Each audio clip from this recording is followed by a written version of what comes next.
Hey crafty people, I'm Sarah, also known as Craft Nerd, because I'm a nerd who loves to craft. Over the years I've dabbled in most types of crafting, although for the past decade or so I've been doing primarily card making and mixed media art. I've recently embarked on a junk journaling journey that I hope you'll join me on. Today I'm going to show you how I coffee and tea dyed some papers using a bunch of random household items to get interesting textures. Let's get crafting! Okay, so I have been experimenting with coffee and tea dyeing again, this time using some household items. And I got the idea from someone on YouTube. I cannot remember her name right now, but I will link her video below. And so I picked up at Walmart. This is a sink mat. And I will show you, I've used this one and this placemat that I also bought at Walmart, and I'll show you the results of using that. And I have since gone shopping and picked up a few more things that I'm getting ready to experiment with.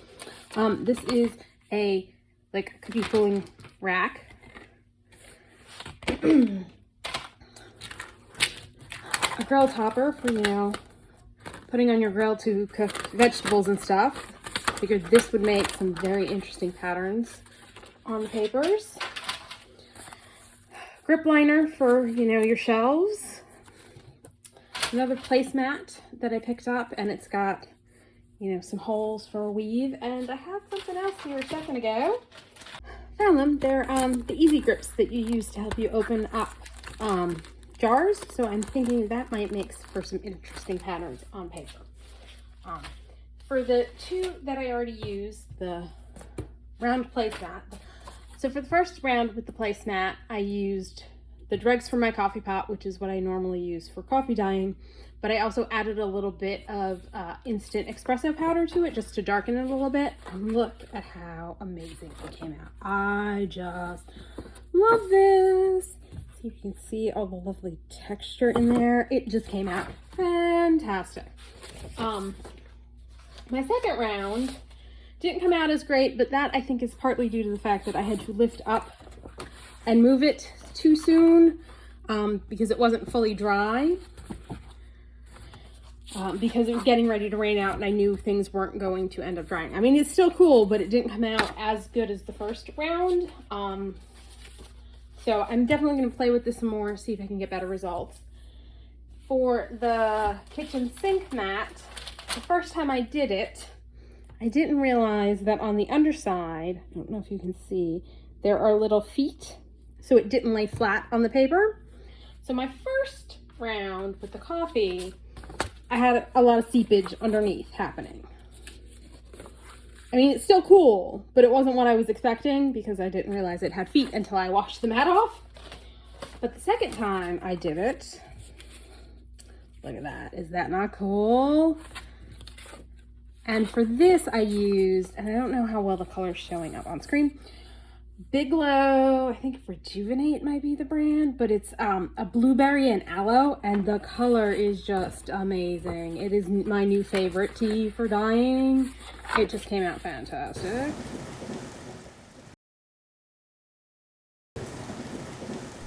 So here is my outdoor tea dyeing setup. I've got a 6-foot long folding banquet table. It's covered with old towels that I use for my dogs. They're clean. Then I've got 2 TV tray tables to hold all of my other stuff. And for the first batch, we're doing 6 bags of tea to 1 cup of water, and it's the Biglow's blueberry and aloe tea. Now I've got a disposable tray that I'm going to dump the tea into, and then I will start dipping the papers into that. And you can see my dog Bert making a bit of a cameo on this one as he's standing there checking out what I'm doing. So I'm just going to grab a piece of paper and dunk it into the tea as step 1 of this process. And then once I've got it fully covered in a light coating of tea, I'm going to lay it down on the table on my towels. So there I'm making sure everything's nice and covered and that it's got a nice coating and there are no mist spots. And now I'm going to put it on the table and dunk another sheet. And And again, I'm just making sure it's covered completely with tea before I lay it down on my table, on the paper towels. And now I've taken the placemat and put it on the pieces of paper I dipped in tea, and I'm misting it with more tea so that you get some darker spots where the holes in the placemat are. So I'm just going to go over the whole thing with the little mister, spraying tea to get a good coverage for the whole thing.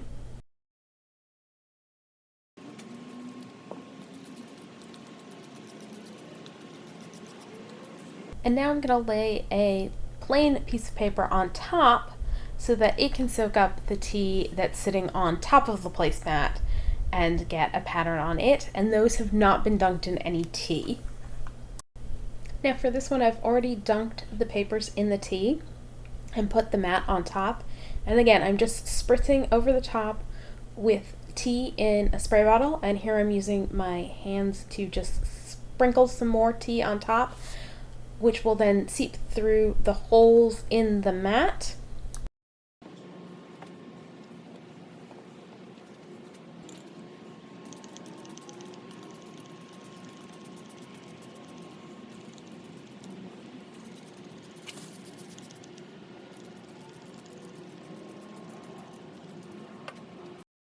So for this one, instead of dunking the paper in the tea, I'm dunking the jar grips in the tea and setting it down on the paper to leave an impression on the paper that way, and just sprinkling some tea around so that there aren't huge white spaces.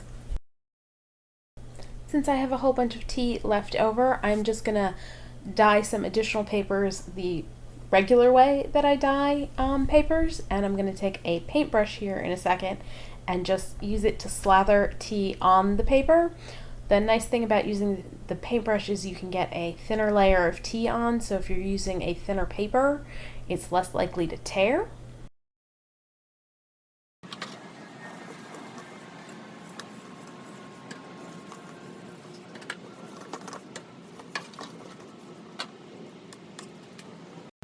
For this one, I'm going to use a needle nose bottle and just spray the tea around on the paper to get that dotted pattern on there. And now I'm taking some cheesecloth and dyeing it in the tea, and I'm going to leave it on the top of that piece of paper that I'm painting a thin coat of tea on to see if it leaves any kind of pattern on the paper. I don't remember if this experiment was successful or not, if there was any kind of pattern left on the paper from the cheesecloth.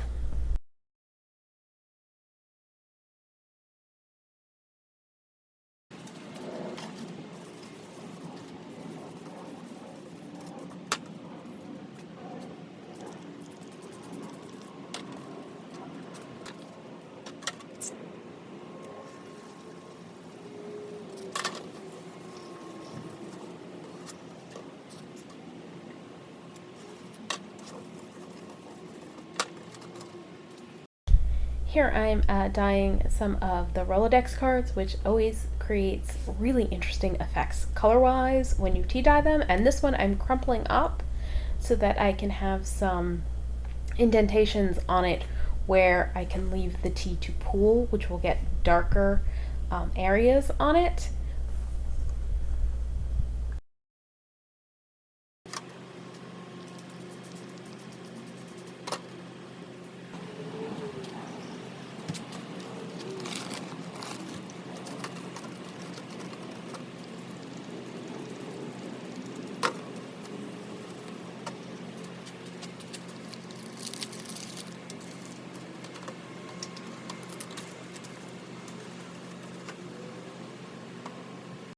Now that I've finished all the dyeing with the blueberry tea, here is a look at what my table looks like with everything set out to dry.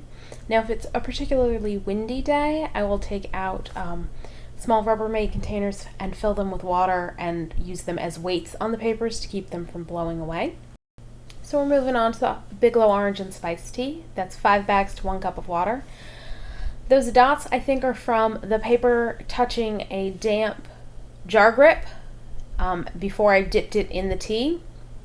And again, I'm doing the same process. I'm going to set down the cookie drying rack and spritz with tea to get more liquid in the open areas. And here's the placemat, and I'm going to again spritz it with tea.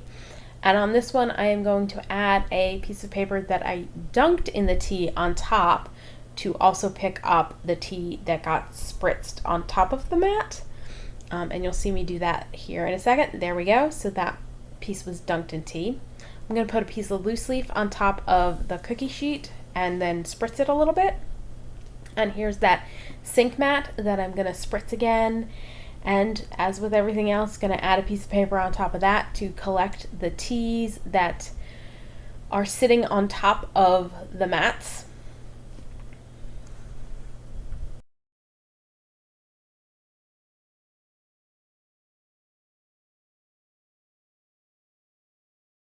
Now on this one, after I place the paper down on top, I'm going to add one of those little Rubbermaids as a weight.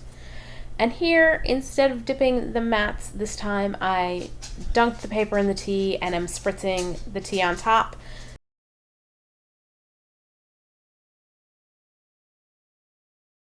And now that I've showed you the process for tea dyeing with household items, let's go through the results. Now, this was my first round using the Biglow Benefits Blueberry and Aloe Herbal Tea. And so this was using the kitchen mat. And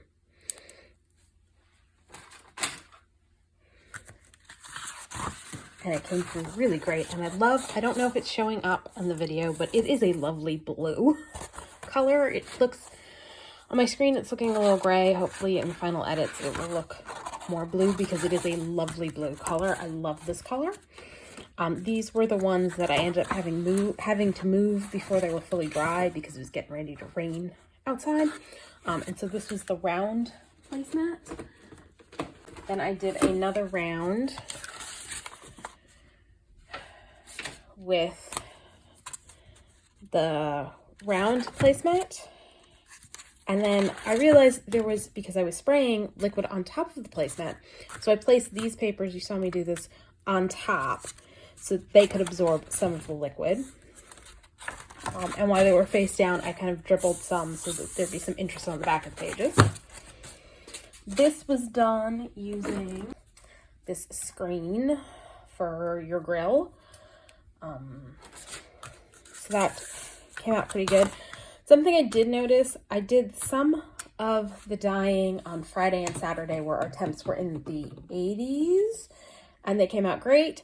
The stuff I did on Sunday did not come out so good because it was cooler out and it took it longer to dry and it was windy, so the results weren't as good. But here's the lovely grid. And then this was a piece of loose leaf I put on top, and I like how that came out. And then this is the other half. Yes.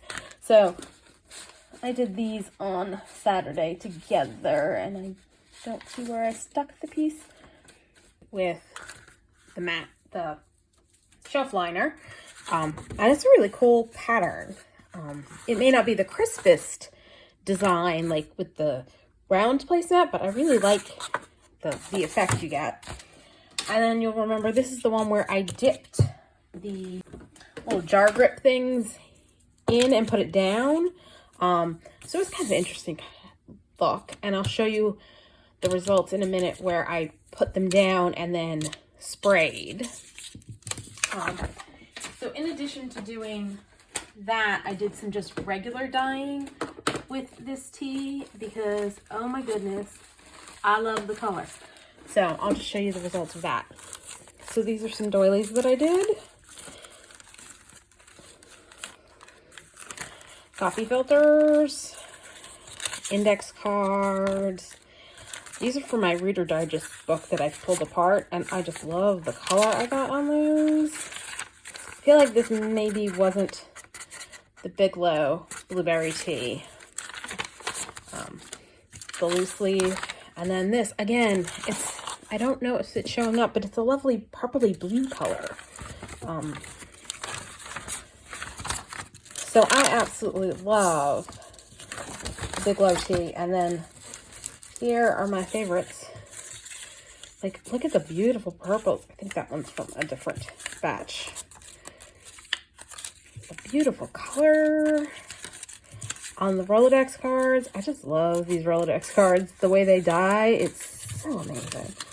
And then a couple cupcake wrappers. So that was with the Biglow Benefits Blueberry. And that was, this is the unopened box. I think it was 6 bags to 1 cup of water.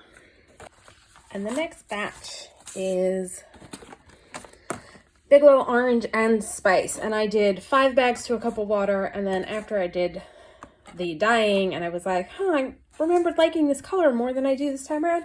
I realized it's because I did originally 10 bags to a cup of water. So it was a little less intense this time around. But I still do like the results. Again, this is that kitchen sink mat. And these are the pages put on top to soak up the water. This time I did the round mat where it was just centered on the page so that I'd have the full thing. And clearly this came in contact with, I'm guessing, a damp one of these after I had washed them off from dyeing other pages, because it started with the impression as soon as I added tea to it. I don't know why. And then this would be one of the 2 pieces of loose leaf I put on top, and then another one where you can faintly see it because there was so much liquid. I ended up putting one down and realized I could probably get some more, lift it up and put a second down. And so yeah, you can see the pattern in that. That is really cool. So for this one, you saw me dip the paper in the tea, set it down, and then put the grips on and then add more tea. And so you get a different effect from when you use it essentially as a stamp like I did the first time around. And that was a piece of loose leaf I put on top. This, probably my least favorite results of all of them, is that cookie cooling rack. While it's cross-hatched, let's see if you can see. Don't know if you can tell on the screen. Only one, they're layered on top. So these don't make contact when you have it down like this. Or in this case, I think it was it like this? Yeah. So these, the cross ones don't make contact. So it didn't have any effect and you just got straight lines. So yeah, it must have been on like that. So it's okay. I don't know if I'm going to use that one all that often in future dyeing. And I can't essentially flip it and do it the other way because it's got feet on it, so it won't make any contact that way. So that was that result. And again, another one where it must have come in contact with the jar lid opener thingies. This is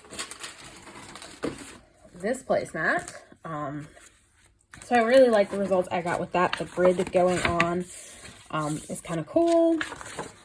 And then this one was laid on top of it. So a similar effect but slightly different. And then I used the extra tea to dye some more index card or Rolodex cards and some more pages from that torn out of that Reader's Digest. So the color's really interesting. It dyes similarly to the Rolodex cards. Again, I still don't know why that is, but it's kind of cool. So I did one more batch of dyeing using the Lipton green tea purple acai blueberry, which I picked up because I was looking for the Biglow blueberry and didn't see it because I couldn't remember what store I bought it at, didn't see it at Walmart, and saw this and I was like, oh, I'll give that a try. It's blueberry. I like how blueberry comes out. I was expecting a bluish gray for the papers. Instead, I got green. I was so excited when I saw these results. I was like, wow, it's such a cool green. Don't know how all the color is showing up. Again, this is that kitchen sink mat. This was a piece of paper put on top of the kitchen sink mats while it was drying, so you get the little feet that are on the back and some of the impressions, so I thought that was kind of cool. The grill screen, and then a piece stuck on top of the grill screen. The circular mat, I don't know how well that's showing up. And I don't know if you can hear it in the background. I think one of my neighbors is having a tree cut down and the grinder's going. Sorry about that noise. The square placemat and a piece placed on top of the square placemat. And then I just grabbed some other random pages to color. So these are the ledger pages, and oh my goodness, I'm going to be getting more of the Lipton tea, especially since it's less expensive than some of the other teas, and it gets you green. So these are some Florida statute pages. So I really like the green. And what's really even cooler is that on the Reader Digest book pages, you get kind of a dusky purple, and so the same with my Rolodex cards. It's like a dusky purpley gray color. So I just love the fact that you get like 2 different colors, and even here you get some of the green and some of the purple. It's such a cool color. And then I did a couple of cupcake holders, like mini cupcake holders, and they turned green. And for one of the Reader's Digest pages, I put the cupcake holders on. So where the cupcake holders were, it's green, but then I also misted, and it's kind of a dusky purple. So you get this like 2-tone effect. So cool. So yeah, definitely going to be getting more of the Lipton green tea with purple acai blueberry. Absolutely love the blueberry and aloe herbal tea. So gonna get more of that. So I encourage you, when you're at the grocery store, Walmart, dollar store, garage sales, to look for items you can use in your tea and coffee dyeing. The only thing you really need to look for is that it has some holes in it that the tea can go through, and that it'll sit flat on your paper when you're dyeing. For all of the things I ended up buying and using in this video, I spent less than $20 picking everything up, and it was mostly the shelf liner was the most expensive because I got a ridiculous amount of it. It was a big old roll. And I encourage you to just experiment and have fun with your tea dyeing. That's all for today. If you enjoyed this video, please do all the things that let YouTube know you enjoyed it. Like, subscribe, hit the notification bell, leave me a comment below. If you have any questions, feel free to leave them in a comment below. Thanks for joining me, and happy crafting!